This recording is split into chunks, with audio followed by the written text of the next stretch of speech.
So Vivek is perhaps one of the few actors in the history of, I think, the Filmfare Awards who won a debut award as well as the Best Actor in a Supporting Role in his very first year. I think the year was 2002. So I have not aged that much, but congratulations. He stands in the esteemed company of Shah Rukh Khan and Hrithik Roshan, who also won their debuts as well as another award in the same year. So well done and more power to you. I also feel especially privileged because I think one of Vivek's first interviews was done by me for the Times of India, and we've been family since then. It's been a beautiful association, more ups than downs, and it's been lovely. And today he's a father of 2 kids, he's a prolific actor, and now he's in the business of a lot of things which he himself will tell you about. So thank you so much. And I must say language really has no barriers, and seeing the rapid strides that Marathi cinema has made. I remember we are products of the Doordarshan generation, so we'd wait every Saturday to watch the mandatory Marathi movie Agog. So my understanding of Marathi films came from Pinjra, came from Jait Re Jait, came from all the lovely Dada Kundke films and all of that. And somehow there's been a connection with Marathi cinema, and Marathi cinema is truly global, without much ado, without much frills, It's like a homecoming here today for me. Thank you, Jitesh, for the warm words. Many things have changed in the last 14 years, but the affection, the warmth has only grown, and it's wonderful to feel that every single time I meet with him. Filmfare has always been special. Like Jitesh said, I think it was a dream debut for me. हर एक actor का एक सपना होता है कि वो जो खूबसूरत ब्लैक लेडी है वो उसके घर आए. दर्शन बन रहा है कि लोग इतने अलग किस्म की स्टोरीज, इतने नॉवल थॉट्स जो एक ज़माने में आप मलयालम सिनेमा में देखा करते थे या बंगाली सिनेमा में देखा करते थे, जैसे मराठी साहित्य, जैसे विजय तेंदुलकर जी हैं, तो उनके जब आप प्लेज, उनका जब आप काम देखते हैं, पढ़ते हैं, तब आपको लगता है कि कितने उच्च स्तर का काम है. It's really another level of literary genius that we've had in Marathi. It's a great strong bedrock that exists. और अब मुझे लग रहा है कि वो कहीं ना कहीं मराठी सिनेमा में बहुत खूबसूरती से रिफ्लेक्ट भी कर रहा है. कुछ फिल्में मैंने देखी हैं जो मुझे बहुत पसंद है, जैसे येलो है, किला आपने बताया, कोट, बालक पालक, और कमर्शियल फिल्में भी जैसे मेरे दोस्त ने की है लय भारी, तो वो भी मुझे बहुत अच्छा लगा. लेकिन I feel that this is a golden period. Cinema जो है वो एक तरह से आपको सपने देते हैं, सपने देखने का एक मौका देते हैं, और कर्म जो मेरी कंपनी है वो कोशिश करती है सपने पूरे करने के लिए. तो ये एक कॉमन ग्राउंड हम दोनों के बीच रहा है. आज जो कॉमन मैन है, जो आम आदमी है, जो मेहनत करता है, पिछले कुछ साल जब मैं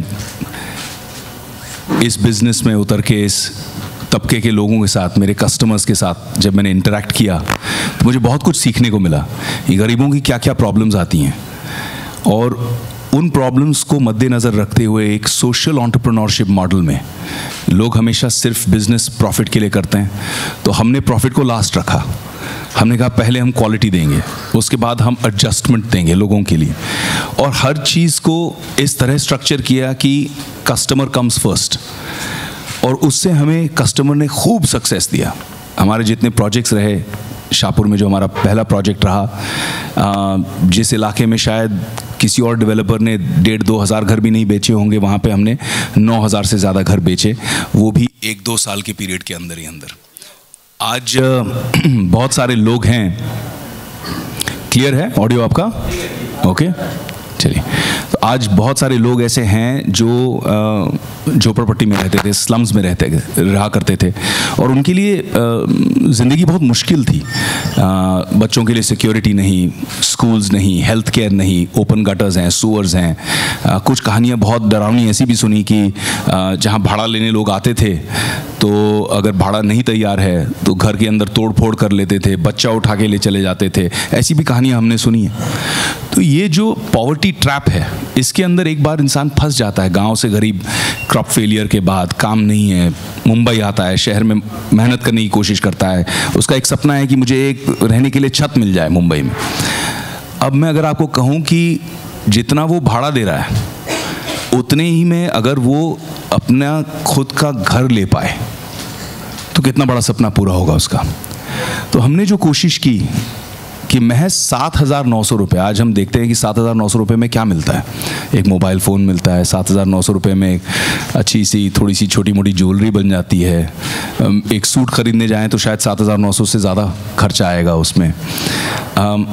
हमने एक टारगेट रखा कि 7,900 रुपये का हर महीने का इंस्टॉलमेंट। जैसे कोई घर खरीदने जाता है, उसके पास बैंक अकाउंट नहीं है, तो हम कहते हैं कोई बात नहीं, आप हमारे पास आइए, हम आपका बैंक अकाउंट खुलवाएंगे। जनधन योजना प्रधानमंत्री ने क्रिएट की है, उसके तहत हमने कई हज़ार बैंक अकाउंट्स खुलवाए हैं लोगों के लिए। बैंक्स भी बहुत अच्छी तरह से कोऑपरेट कर रहे हैं।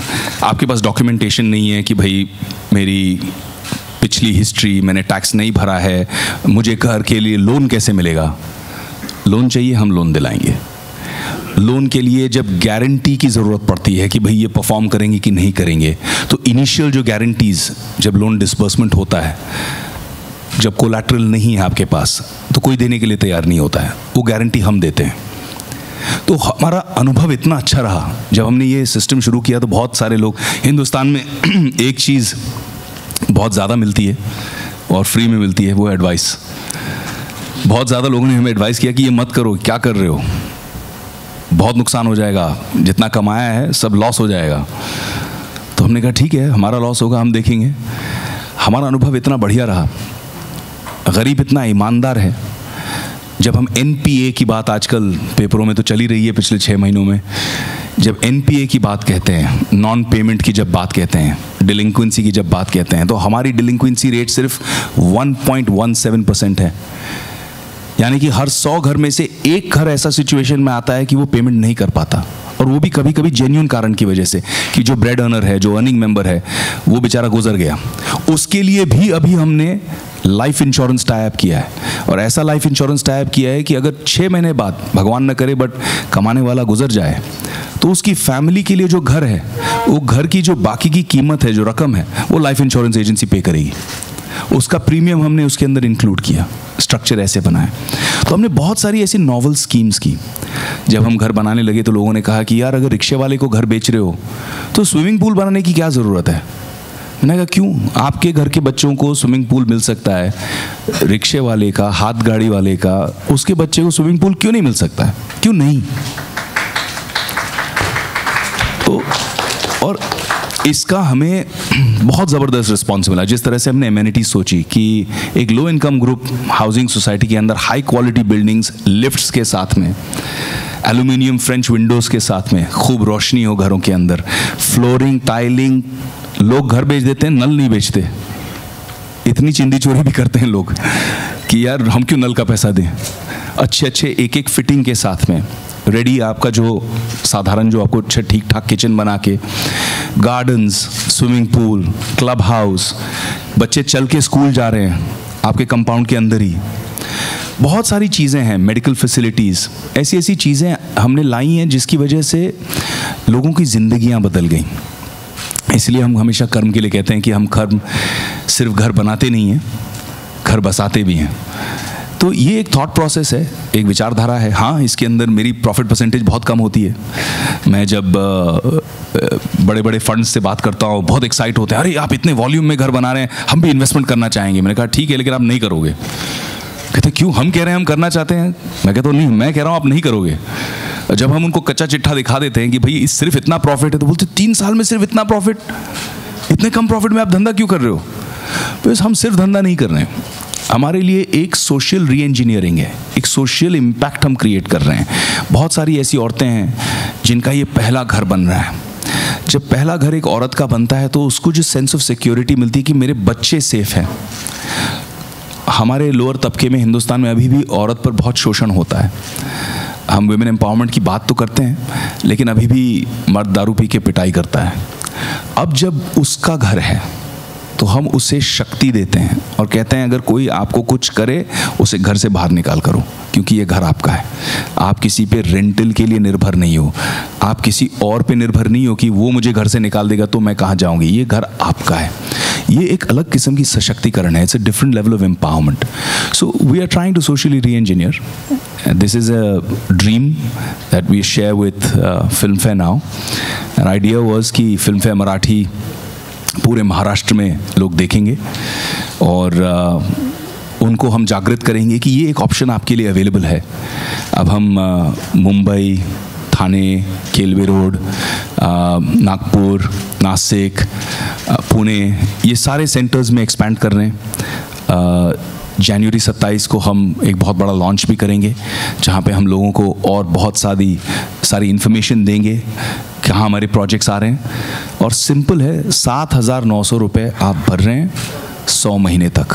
Simple, it's as simple as that. कोई हिडन कॉस्ट नहीं है, कोई हिडन एजेंडाज नहीं है. 7,90,000 का घर बता के 15 लाख में 16 लाख रुपए में हम नहीं बेच रहे हैं. It's as simple as that. उसमें जो इंटरेस्ट का कंपोनेंट्स आ रहे हैं, सबवेंशन के कंपोनेंट्स आ रहे हैं, हमारी कंपनी बेयर करती है. क्योंकि हम actually affordable in the real sense create करना चाहते हैं. So this is something I wanted to share with you about my company.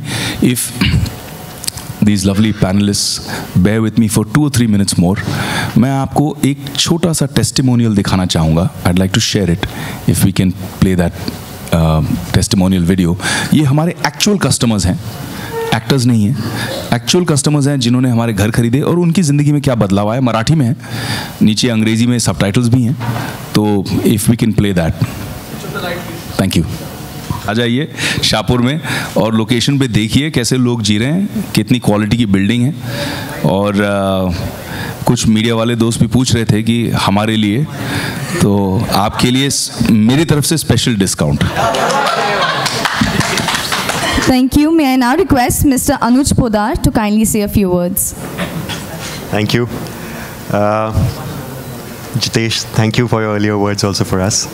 जैसे कि आप जानते हैं, फिल्म फेयर तो कई सालों से बहुत ही आइकॉनिक ब्रांड है. फिल्म इंडस्ट्री में अवार्ड शो के लिए ख़ास तौर से जाना जाता है.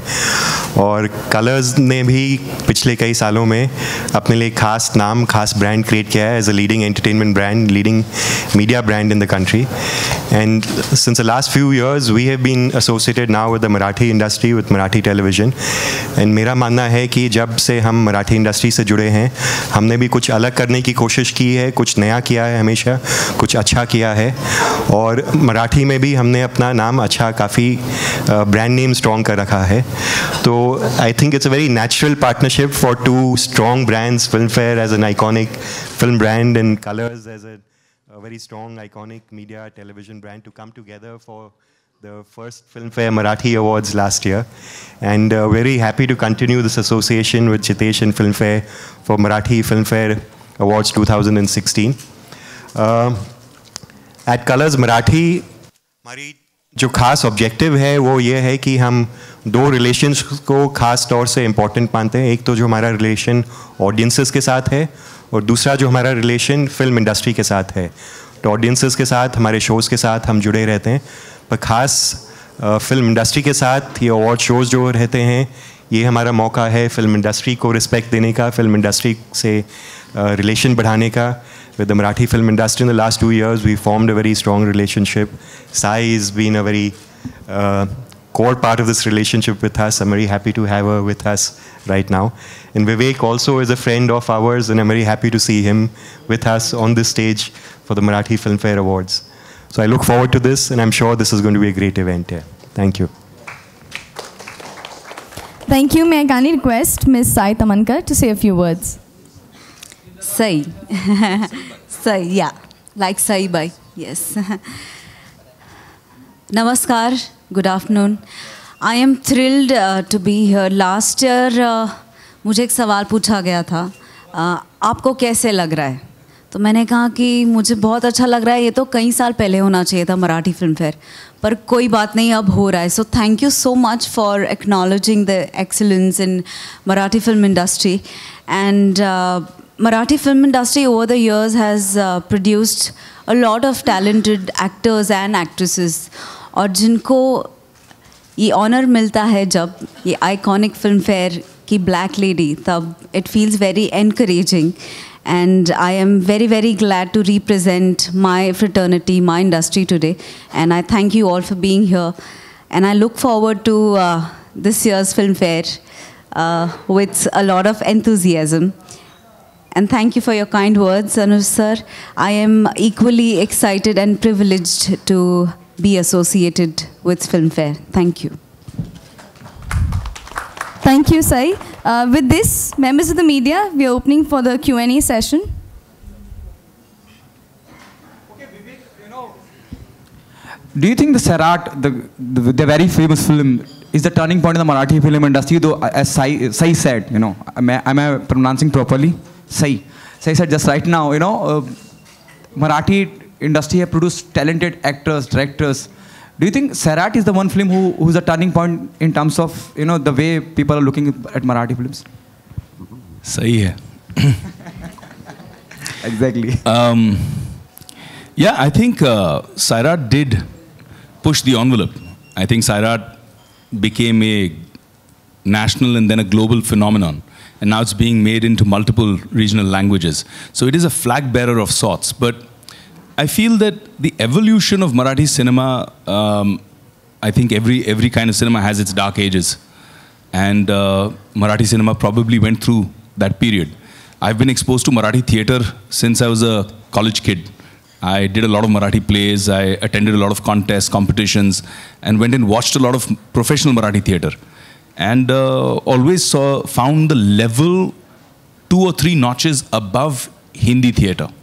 They were always more mature, always deeper subjects that they tackled. I think that has now started to resonate again with Marathi cinema over the last 4 or 5 years. पिछले 4-5 सालों में जिस तरह की variety आई है, जिस तरह के subjects आए हैं, everything from time pass to Balak Palak to, the range has been exceptional. Films like Yellow, films like Court, and they've all done really, really well. So I think that is a true celebration of Marathi cinema. But yes, Sairat, I think, has been a great poster boy for Marathi cinema. Okay, Sai, what's your take on this? I think, yes, Sairat has pushed the envelope. I agree with Vivek. But what I feel, content in Marathi cinema is always the hero. And I would really secretly wish that it remains the same for coming, 100 years or 2000 years, whatever it may be. As long as content is the hero and nobody else, no technician, no actor is overpowering the content, I think any cinema will always make waves that it is supposed to make. How proud moment is for you, somebody like Vivek Oberoi or Maya Dole sitting next to you and supporting Filmfare about Marathi film industry? It feels amazing. It feels amazing. As shiny as my dress, it feels. Hi, Ariman Raj here for Vivek.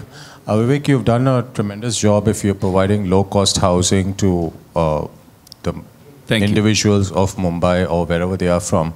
But what was the actual driving force for you to come up with such a scheme? Because most Bollywood actors, whenever they invest or they start a project, it's always the money aspect which comes into consideration, the profit ratio. So what is the actual drilling factor which made you take this decision, and how did your dad react to your decision? Wow. I think when I look at my own life, very early when the tsunami hit and I had just been in the industry for maybe about 2 or 3 years, I just felt this impulsive need to be there and help. And I flew down to Chennai, and then from Chennai went up to Kadalur district in a village called Devanampatnam. And I set up camp over there and I said, I need to help. And it was an incredible experience for me personally. हर एक की ज़िंदगी में कुछ ऐसा समय आता है जहाँ पे आपकी एक पर्सनल ग्रोथ होती है as a human being.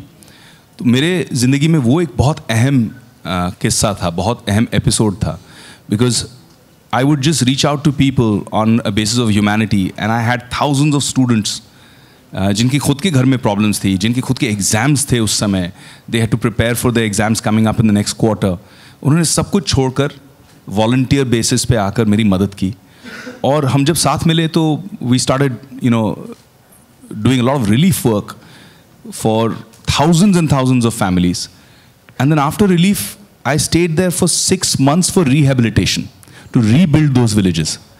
During that period, what I realized is, instead of doing it like a mom and pop shop, I picked up a phone and called up some of the best developers, planners, architects who were doing these huge luxury golf villas in Bangalore. And the response I got was phenomenal. I said, कि देखो मेरे पास पैसे नहीं है देने के लिए, but I want to build quality homes for these people. Every penny that comes should go into these homes. I can't pay, but if you do this as a service, आप जहाँ बोलोगे मैं खड़े रह के आपकी तारीफ करूँगा. I'll endorse you. And they agreed, funnily enough. And that's when I realized that when you plan well, you can build quality homes. The biggest impact of this in my life, an episode that happened, was when I'm now the ambassador for Habitat for Humanity. And I was in Delhi doing a housing conference. And suddenly, somebody put a hand up, stood up in the crowd quite emotionally and said, Vivek Anna. Now I was in Delhi. Vivek Anna is really not a Delhi word. So I couldn't put the two together. And he says, I want to say something. And he was quite emotional. The organizers were trying to stop him. He came up to the stage. He gave me a hug. He had tears in his eyes. He says, I'm from Kadalur. I'm from Devanampatnam village. I grew up the last 10 years in a house you built for me. Today I work here in Delhi. I just came here to say that. To me, that to me was the greatest award that I could ever receive.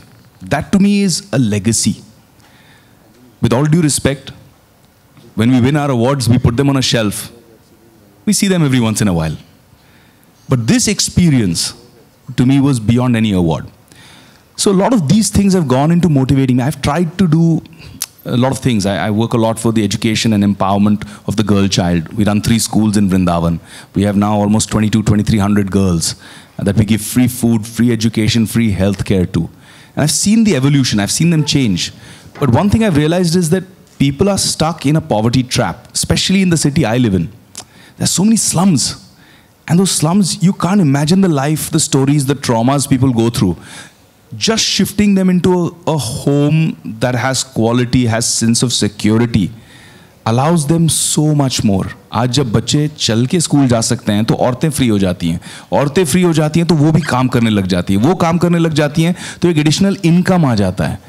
एक additional income आता है तो वो एक बच्चे को नहीं, 2 बच्चे को, 3 बच्चे को पढ़ाएंगी. So it's a life changer. It has a phenomenal domino effect.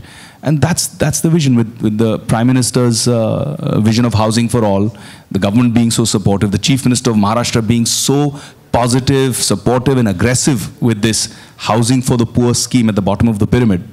I thought it was the right time, and we're very proud as Karm to achieve such milestones at such a rapid pace. Today we've affected 15,000 lives. That means I have directly been a part, Karm has been a part of affecting 70,000 people and their lives.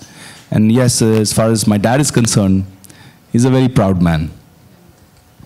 Next Hi, question. Vivek, Rakesh here. Question for Vivek. Sai, please. Sai, we saw you in Hunter last time as a Bollywood actor. What is it that actually stops you from doing Bollywood movies? Nothing. Oh, is it that the roles are not too appetizing like the roles you get to portray in Marathi cinema? To be very honest and brutal, I don't want to be a part of any Hindi cinema just for the heck of it. I want my character to mean something. I want that character to change something in myself. And of course, nothing is stopping me. If I'm offered a interesting character, I am very much open doing it. Okay, thank you. Hi Vivek, Rakesh आपका initiative बहुत ही अच्छा लगा हमें. Thank you Rakesh. इसके अलावा हमारे देश में और एक इशू चल रहा है जो 500 और 1000 के नोट बैन कर जो मोदी जी ने जो डिसीजन लिया है. आप मोदी जी से काफ़ी क्लोज है, तो इस बारे में आपका क्या ओपिनियन है? संक्षिप्त में, क्योंकि ये मंच उसका नहीं है, बट मुझे ऐसा लग रहा है कि थोड़ी सी कठिनाई अभी सब फेस कर रहे हैं, तो ये भी एक जंग है, ग्रोइंग पेन्स, लेबर पेन्स, एक नया जन्म हो रहा है भारत का। मुझे लग रहा है कि ये जो पैसे अब बैंक्स में डिपॉजिट हो रहे हैं, इससे बहुत फ़ायदा होने वाला है। खासकर जो मैं अपने क्लाइंट्स के बारे में सोचता हूँ, जो गरीब तबके के लोग हैं, उनको लोन्स और इजीली मिल जाएंगे। ऑलरेडी बैंक्स की आज न्यूज़पेपर में मैंने पढ़ा कि 1 या 1.5% इंटरेस्ट रेट्स ड्रॉप होने वाले हैं। इससे व्यवहार बढ़ेगा, धंधा बढ़ेगा, धंधा बढ़ेगा तो लोगों को जॉब्स और मिलेंगे। तो आई थिंक इसका जो टोटल इफ़ेक्ट आएगा वो हमको थोड़े समय में दिखेगा। लेकिन हिंदुस्तान अब थोड़ा सा इंस्टेंट नूडल का देश बन गया है। हमको सब कुछ अभी चाहिए, 2 मिनट में रिज़ल्ट चाहिए। तो वो 2 मिनट की रिज़ल्ट शायद इतने बड़े काम की नहीं हो पाएगी। मुझे लगता है कि उन्होंने एक बहुत बड़ा गैम्बल लिया है, उन्होंने अपनी एक पॉलिटिकल लेगेसी को दाव पे लगाया है। उनको लगाने की ज़रूरत नहीं थी, उन्होंने किया क्योंकि वो देश के लिए कुछ अनोखा करना चाहते हैं। मुझे ऐसा लगता है, ये मेरा मत है। और कठिनाई हो रही है, लोगों को तकलीफ़ हो रही है, लेकिन जो बड़े बड़े बैंकर्स बोल रहे हैं उससे मुझे ऐसा संदेश मिल रहा है, ऐसा संकेत मिल रहा है कि लॉन्ग रन में 6 महीने बाद देश बहुत बढ़िया फास्ट ट्रैक पे निकल जाएगा। आपको कुछ कठिनाई है 500 और 1000 के नोट? हाँ, जैसे हमारे जितने बेचारे हमारे कस्टमर्स हैं, हमारा कस्टमर्स बेस 10,000 से ज़्यादा है, तो बहुत सारे लोगों ने हमें फ़ोन किया कि हमारा कैश ले लो, और हमें अलाउड नहीं है। हम 100% वाइट कंपनी है। अगर जब हमारा हर कंपनी का ड्यू डिलिजेंस होता है, तो जब हमने अपना ड्यू डिलिजेंस रिपोर्ट करवाया तो लोग शॉक हो गए। बैंकर्स जो देखते हैं ना आपका ड्यू डिलिजेंस, आपको लोन वगैरह देने से पहले, आपके साथ इन्वॉल्व होने से पहले, तो पन्ने पलट के वापस देख रहे हैं। तो मैंने बोला क्या हुआ? बोले ये सब क्लीन है।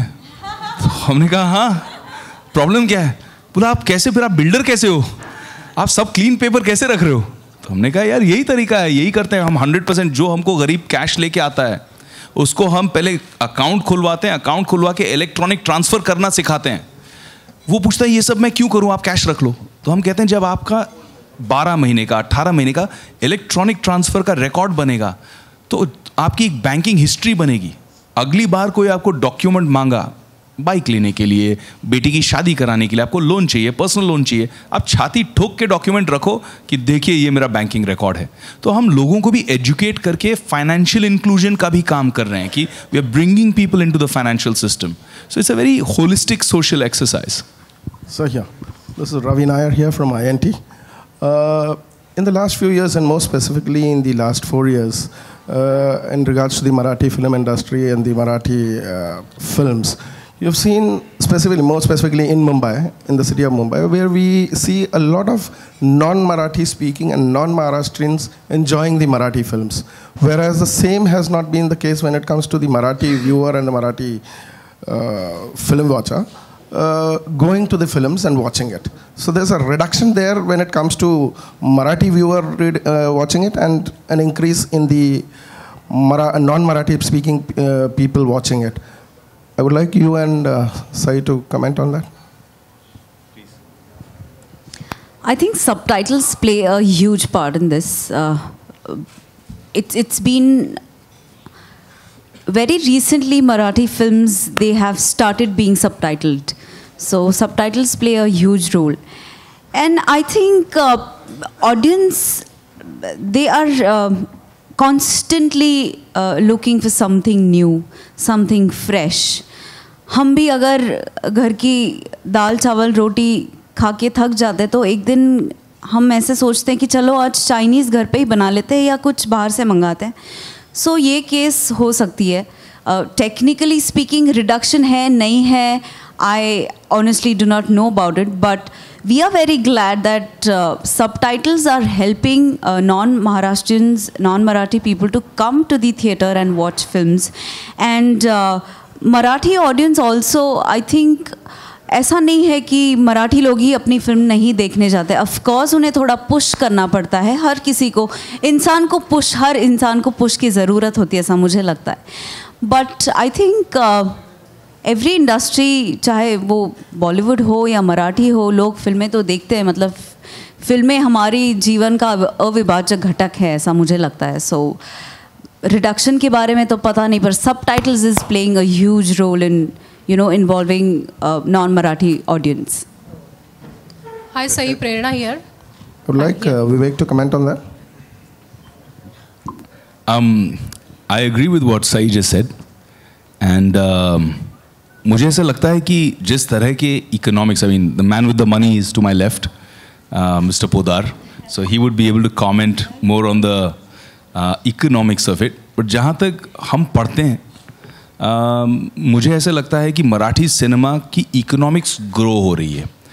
अब वो दो चीज़ों से ग्रो हो सकती है असेसमेंट अगर करें तो. एक कि जो लोग नॉन मराठी स्पीकिंग हैं वो भी मराठी सिनेमा देखने लग गए हैं, एंजॉय करने लग गए हैं, इतना अच्छी कहानियाँ सराहने लग गए हैं. और उसके अलावा मुझे लगता है कि जो मराठी फिल्में देखने वाली बेस ऑडियंस है, 12.5 करोड़ लोग आज महाराष्ट्र में रहते हैं, उनमें से बहुत सारे लोग थिएट्रिकल एक्सपीरियंस एंजॉय करने के लिए थिएटर्स में जाके फिल्में देख रहे हैं. तो उससे मुझे लगता है कि आपके पास ये जो 80 करोड़ 90 करोड़ 100 करोड़ के फिगर्स आ रहे हैं, ये वहीं से आ रहे हैं. तो I think it's the opposite. I think there is a growth and there is a great sense of pride in Maharashtrian people who enjoy the fact that their cinema is doing so well and is being such a global successful phenomenon. Mr. Podar, Ravi, if I may add to that, I think you're right that Marathi films now are increasingly being watched by the non-Marathi audience, and I think that's good and positive for the Marathi industry as a whole, for everybody who's involved with the industry. But I also believe that the Marathi viewers themselves are increasing, so it is not an either or, both are increasing. Otherwise, the I think percentage can be read anyway, but as long as I have more Marathi viewers coming into the theaters, it's good for me as an industry. And we spoke about some of the films, and Marathi is known for all the quality cinema. But one is quality cinema that has always been there since decades in Marathi. The two changes that have come about is the production values and the whole look and feel. The packaging of cinema has improved in Marathi, so that's made it far more contemporary. And the second thing that's come along with the production values is the making it younger. It's looking younger, fresher. We didn't speak about Dunyadari and Classmates, etc. These are cinema that's making it younger and bringing the younger Marathi viewer into the theaters, getting them to watch. And we need to realize that the younger generation today is very open. So just like a Hindi viewer is open to watching Marathi, the Marathi viewer is very open to going and watching Hindi. So unless you give him quality contemporary cinema that speaks his language, that looks fresh, that looks vibrant, that looks young, you lose that generation. And therefore, it's equally important that we are doing that. And that's what's bringing them back into the theater. So I think it's both segments are growing here. सई, आज खूप gorgeous दिसतेस तू आणि congratulations for वजनदार. खरं तर Filmfare किंवा कोणताही award सोहळा म्हटला की परफॉर्मन्सकडे सगळ्यांचं लक्ष लागलेलं असतं. तर सईचा परफॉर्मन्स यंदाच्या फिल्मफेअर अवॉर्ड सोहळ्यात पाहायला मिळेल का? आय ऑनेस्टली डोंट नो. पण मी स्वतःला सांगितलं की आधी फिल्मफेअर मिळव आणि मग परफॉर्म कर. So let's see. Hi, one more question for Vivek. Philanthropy, humanitarian grounds, where do you see yourself as being part of the political arena and doing some more good things for the city of Mumbai? You'll make a good politician because you have a lot of spirit with you, which is not. Actually, I apologize. I'm cracking up because this is a question I get asked very, very frequently. But there are decisions you take at a certain crossroad in your life. In 2014, when I was offered to stand for elections for the Lok Sabha, I took a conscious decision that I don't want to go that way. I don't want to be in active politics because active politics does put you in a structure. And as an individual, I like my flexibility, my ability to do whatever I want to do without having to be structured within a party ethos or a thought process or towing a certain line. I've never been a yes man, so I think it's going to be difficult for me to be a good or a successful politician. I'd rather be a successful humanitarian and philanthropist and an actor. Members of the media, we'll take one last question. Vivek, Mrinmay here from Maharashtra Times. कसे होत आपण? All good. मी तेच म्हणणार होते. Would you like to ever invest time, money और energy in Marathi industry per se? And I would like you to answer in Marathi because हो, मला मराठी येते पण मला सवय नाही. So I lose confidence when I am in a public platform. When I'm पण हे व्यासपीठ मराठी जास्त है. When I'm speaking to my friends, जैसे अभी मेरा भाऊ एक रितेश, तो उसके साथ बैठ के बात करता हूँ तो हम लोग मराठी में बात कर लेते हैं. लेकिन जैसे ही सामने कैमराज, मीडिया पीपल ये सब आ जाते हैं, थोड़ा सा मैं नर्वस हो जाता हूँ कि कुछ गलत बोल दूंगा तो आज आप इतनी खूबसूरत लग रही हैं कि मुझे और डर लग रहा है. So yes, मुझे definitely I see myself as part of Marathi cinema. In fact, Ritesh ने मुझे एक स्क्रिप्ट भी सुनाई है और मुझे वो स्क्रिप्ट बहुत पसंद है, मराठी. आणि मला असं वाटतं if that happens, then I will not even think about it. I'll do it. I am doing a very big Tamil film now, so I don't believe that languages should be a barrier for cinema. And Marathi cinema is class as far as stories are concerned. और actor को क्या चाहिए? Actor को अच्छे characters, अच्छी stories. जैसे ये बोल रही थी तो मेरे दिल की बात बोल रही थी कि मराठी सिनेमा में अभी एक प्योरिटी है, क्योंकि वहाँ स्टोरी हीरो है. वो स्टोरी इतनी खूबसूरत लगी मुझे और मुझे लगता है वो सिर्फ मराठी में फिल्म बन सकती है, तो मैं करना चाहूँगा. Thank you, members of the media, for joining us, and we absolutely cannot wait for the Karm Filmfare Awards Marathi 2016. Thank you. Have a pleasant day ahead. Thank you.